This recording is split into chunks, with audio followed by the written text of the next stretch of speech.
Let's all play What's My Line?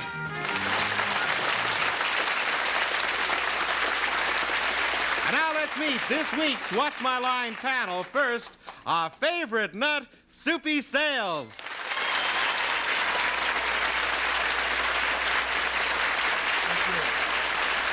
Thank you, and thank you, Chet Gould. It's a pleasure to welcome back to our panel this great, fine, young, little actress who is the Mighty Mouse of this Rat Pack. Would you please welcome Anita Gillette?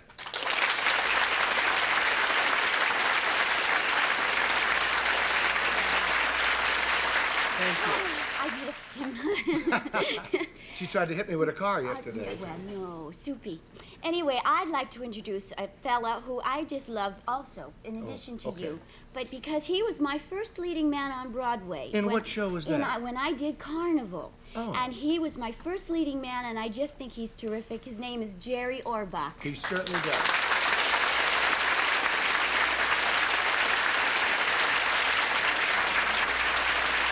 I've been a mystery guest on this show a couple of times, but I've never been a player on the panel. And I must say that it gives me a great deal of comfort to have sitting next to me the all-time champ at this game, who's bound to be a big help, Miss Arlene Francis.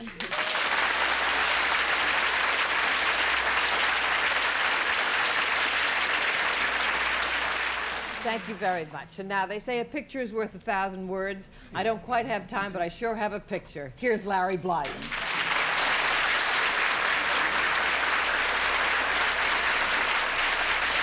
Good day, all bodies. Good day. Good day. We are well met. What? Okay. I went to one of those formal things the other night, and they all talk like that in Shakespeare. Listen, we have something here today that's really kind of interesting. Yeah, that's nice. Yes. Show Would us. our first challenger enter and sign in, please?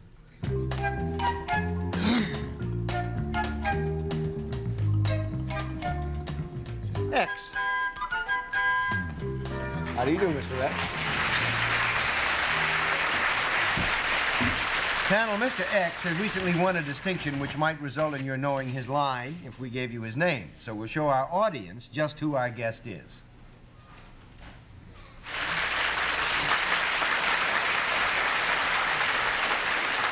And we'll begin the questioning with Soupy Sales. Thank you, Larry. Mr. X, would it be safe in assuming that you have something to do with fashions? Yes. These fashions, are they more for ladies than they are for gentlemen? Yes. Well, what are we we're looking for his name or what kind of fashions? I tell you, you are so close and so fast and so unruly to get that so quickly that we'll just tell you that he's won the Cody Award and he's a fashion designer and his little name is Clovis Ruffin. Yes.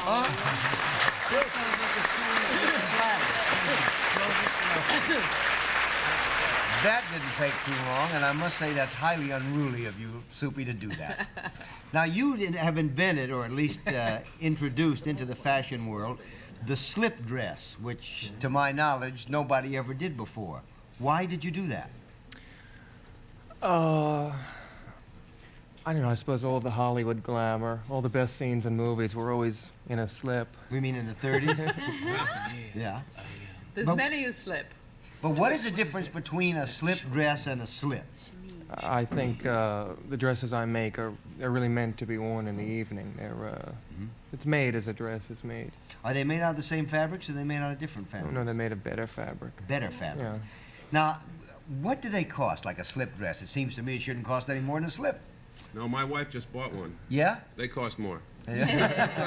What Well, they don't cost very much because the whole point of my clothing is that I do high fashion for a low price. How can you do that? A lot of work. All right, that's good. That's fair enough. Is there a new craze now because of this? It's going everywhere? I think it's a very, very important thing. People are terribly price conscious now, and it is very It important. has to be something they can buy. Because the dollar isn't worth, what? Is it worth about 75 cents now? Because it went back up? It's better than it was. It's better than it was. That's the only thing that's better. It's the only thing I know of that's better than Broadway. Listen, we're in for a treat because Mr. Ruffin has brought some of his designs with him. So, Lloyd, could we have the curtains open, please, and we'll have a look. Now then, who is this? This is Heidi in a black lace trim slip dress. This is meant to be worn out in the evening. And it's $37. Okay, thank you, Heidi. That's terrific. This is Norma in a long white version of the same dress. You can see how much color changes a dress. This one seems much more innocent than the other one because it's white. This one is about $57. Thank you, Norma. Dress looks innocent, but Norma doesn't. Oh, now, who is this? This is Joanna in a slip and jacket. It's sort of an elegant version of a bed jacket. It's a full circle of pleats with a diamond pattern on the bottom. How do you make the pleats look like that? Well, they're really baked between two pieces of paper, just like you bake muffins in. Really? Yeah, they're baked. That's terrific. Thank you, Joanna. This is Sarah in a short evening dress. A short evening dress is a very big fashion news now. It's easier to get around in, it's quicker, it's more casual. People are dressing up a great deal. You can get in and out of cabs in it. The thing about all of these dresses is they're all completely washable. That's terrific. Thank you. Thank you, Sarah. That's really marvelous. And thank you very much for being with us on What's My Line. Okay. Thank you very much.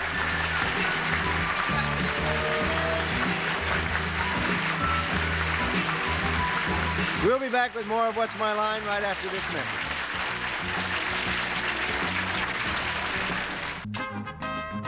All What's My Line contestants receive these gifts. Sarah Coventry presents the Anniversary Ensemble, a rich heraldic pin, earrings, and ring set with lapis color stones and rhinestones from Sarah Coventry.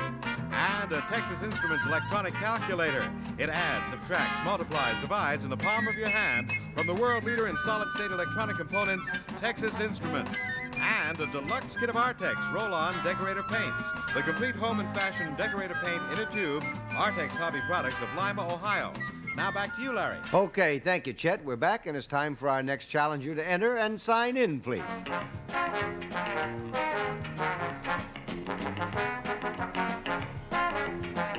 William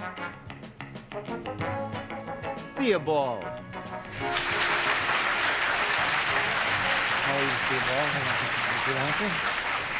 Where are you from, sir? London, England. Okay, panel. William Theobald supervises the manufacture and installation of a product. We will now show the audience what that product is.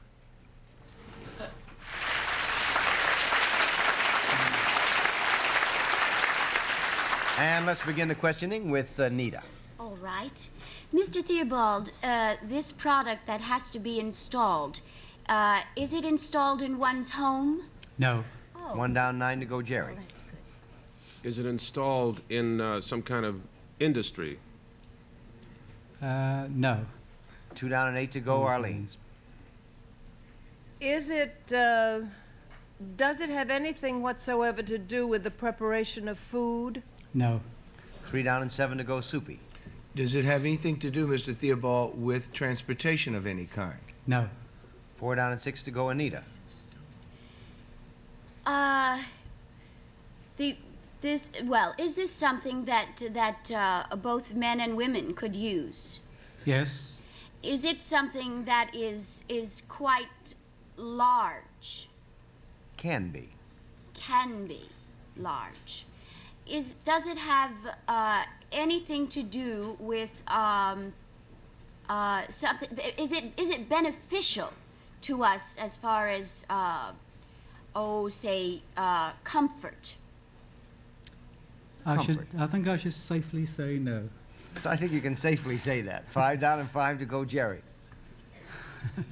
Would it be, would it have anything to do with recreation? Partly, Well, but loosely.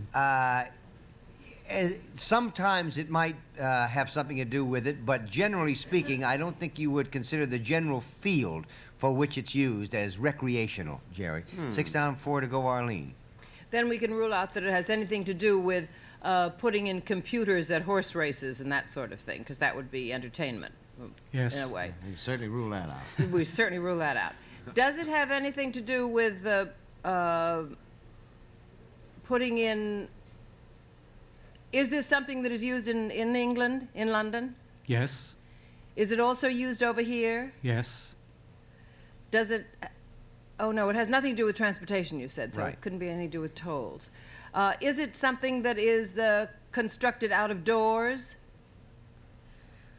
Well, it's not necessarily constructed out of doors, Arlene, No, but when is it it's used there. out of doors? Whatever it is it out of doors? No. It's inside. 7 down and 3 to go, Soupy.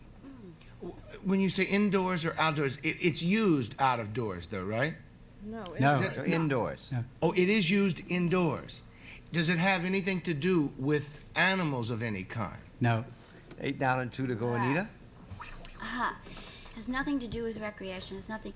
Is it when we use this equipment, we have to go someplace to use it? Yes. Is that true? Yes. When it's used someplace else. Someplace else. Is the place that we go to, would it be like an office building? No. 9 down and 1 to go, Jerry. Would it I be, think you got him, Mr. Theobald. if it's not an office building and it's not a home, would it be in a government building? No. Can I take a guess? Yeah. Murphy bed? No. No, they are church bells.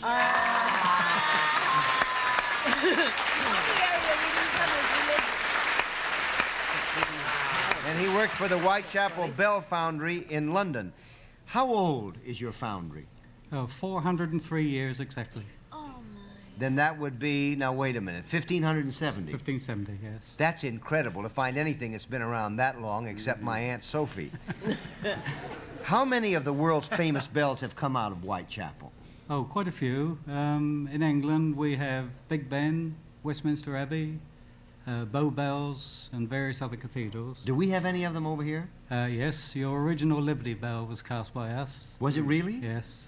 Did you, I hate to tell you this, but do you know that we've had a problem with that? That's all good. How do you account for that? Has it ever been repaired? No, it was all, and actually, we consider the crack wasn't our fault. Oh, you do? How did it get it, you think? There were several theories. One was that it got damaged in transit. Damaged in shipping, of course. That happens all the time. Listen, we have warranty has run out. Yeah. Represented our break with England. listen, we have some film of the foundry and the making of bells. So could we roll that, Lloyd, and let's look at it, because it's really fascinating and it's really quite beautiful. In addition, can you hit it, Lloyd? There we go. Now that's the foundry, is it? Yes. And those are what, bell forms? Those are various bells outside. This is the testing of the bells of the Melrose Chapel at Brewster. That's you, isn't That's it? myself, by the way, yes. How do you tune them? They're usually put on a machine, which is in industries known as a vertical bore, which is virtually a lathe turned on end. The bell revolves, and the requisite part to be tuned is paired out. You might be able to see. Oh, it's gone. What's back this? now. This is one of the replica Liberty Bells being cast. Those are replica Liberty Bells. Are you making those for our centennial over here? Yes. Our duo centennial? Yes. Bicentennial? Now, as I said once before, you people cracked it in the first place. You can crack it now if you want to. Well, we didn't crack it. It was damaged in shipping, right? Now, is that a silver one? Yes, yes. What are they made in, and how much do they cost? They're made in normal bell metal, Do you basically. have one Yes. that you can show us? Yes. How many of them are you going to make for the centennial? 2,400. 2,400. No, that's one for every month of the bicentennial. Sorry. Oh, my. Look at that. Now, that's an exact dandy. replica of the Nice Liberty Bell with the paperweight. same writing on it as a Liberty Bell, right? Yes. What does it say on it? It's a verse from Leviticus. It was selected by William Penn in the first place, because as you know, the Liberty Bell wasn't made for that little sort of row we had a few years ago. No. It was made a few years before that. We've forgotten But all about that. it basically starts off proclaim freedom unto all the world. How does it sound? Can you ring it for us? Nice. Isn't that beautiful? Dinner? Sound of freedom in your very own home. Yeah. Thank you very much for being with us on What's My Line, Mr. Thank you. Theodore. Really fascinating. We'll be back with more of What's My Line right after this message. We're back. We got a minute, so let's play a fast round of Who's Who. Here are 4 folks who graciously came down from the audience to play with us. One is in catalog sales. One is a boiler maker. It can't be that young lady. One is a systems analyst, and one is a registered nurse. All you have to do is hand out the card so that each person is holding the card which states his or her occupation. You have roughly 20 seconds. We'll start with Soupy Sales. On your mark, get set, go.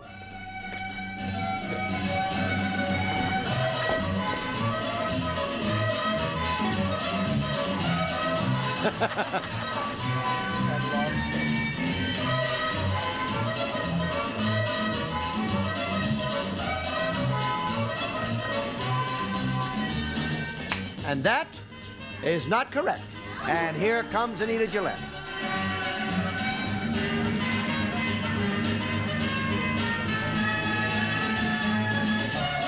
And that is not correct. And here comes Jerry Orbach. Go get him, Jerry.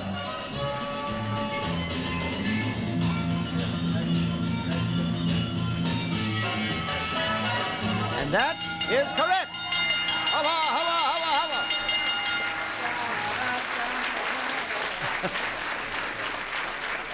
hubba. Now, would you tell us who you are, please? My name is Ann Dixon. I live in Lincoln Park, New Jersey. I'm a catalog sales lady. Okay. I'm Barbara Cruzy from Signal Mountain, Tennessee, and I'm a systems analyst. Okay.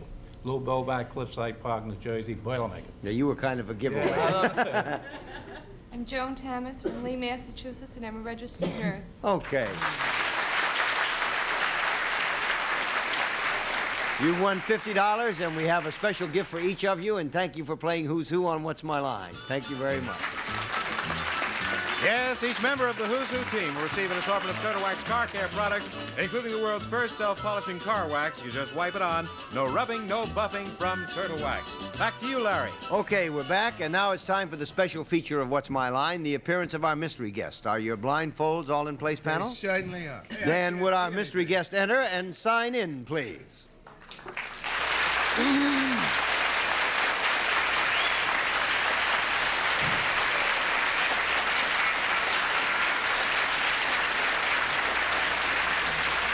Okay, panel, we'll go one question at a time. You have about 3 minutes.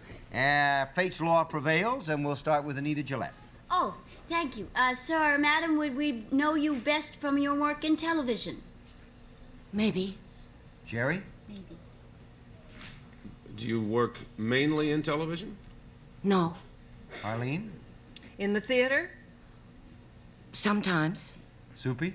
Are you in the theater now? Yes. Oh. Anita? Are you in a musical? No. Jerry? Are you in a straight play now on Broadway? Yes. Arlene? Wait, I'm going down the list. Is it a melodrama? Yes. Soupy? Did you win an Academy Award? Yes. Are you Eileen Heckart? Yes. Eileen Heckart.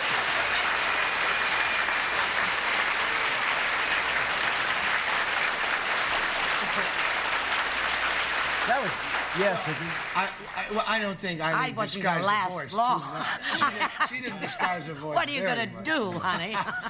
Eileen all I and have. I were in a show together once that was the shortest run either one of us ever had. I think it's so mean of you to say it. It was one night. And the only reason it was one night And was... Arlene was there. Yeah. I'm so glad. Yeah. Oh, no, But I wouldn't have missed merciful it for the world. Merciful time has erased it from her memory. It was so bad that we talked about whether or not we were going to do the second act. The night it What opened. play was that? I won't tell you. I won't tell you. We put in I didn't see that. Yeah. three third acts in a week. Yeah, You know that. and never don't had one, so he opened with 2. But you're in a hit now.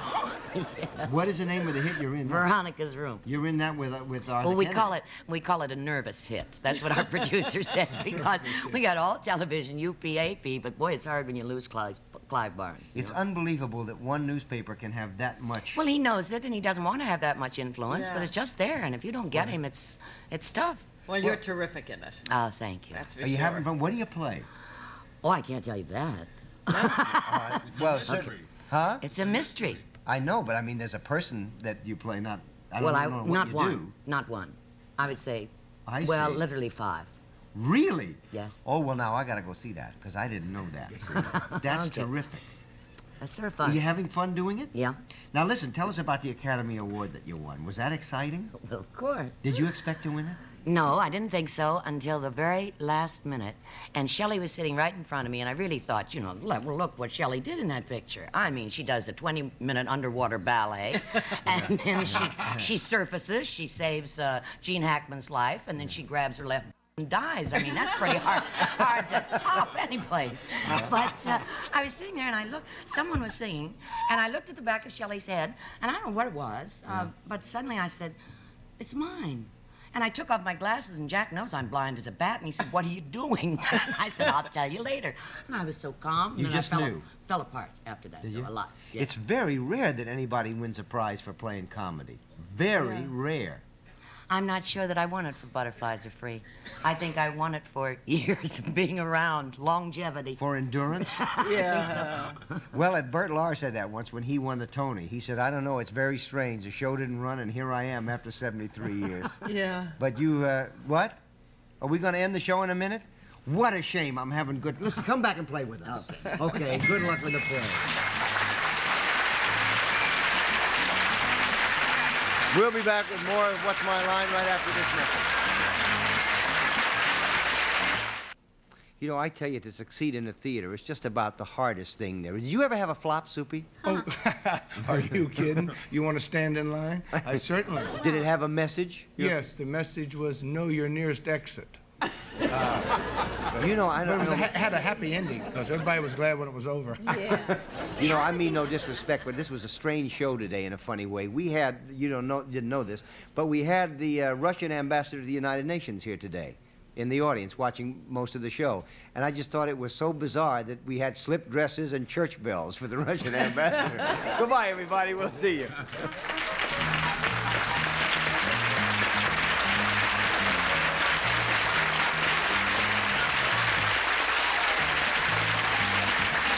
Chet Gould speaking for What's My Line? A Mark Goodson, Bill Todman production. It's Francis Downs by Bonwit Teller.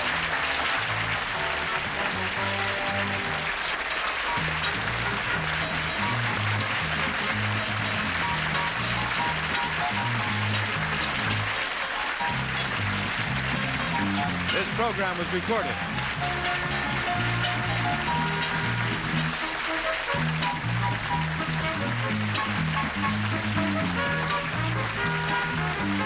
Are you watching, you little rascals? Oh, it's fun, isn't it? And who subscribes to it? Go on, push the button. Think of the fun you could have on the tube. The tube? YouTube. Tube. TV tubes. That's a lot of fun, isn't it? It's going to be a lot more fun if you keep going the way you're going. Go on, push the button. Please subscribe.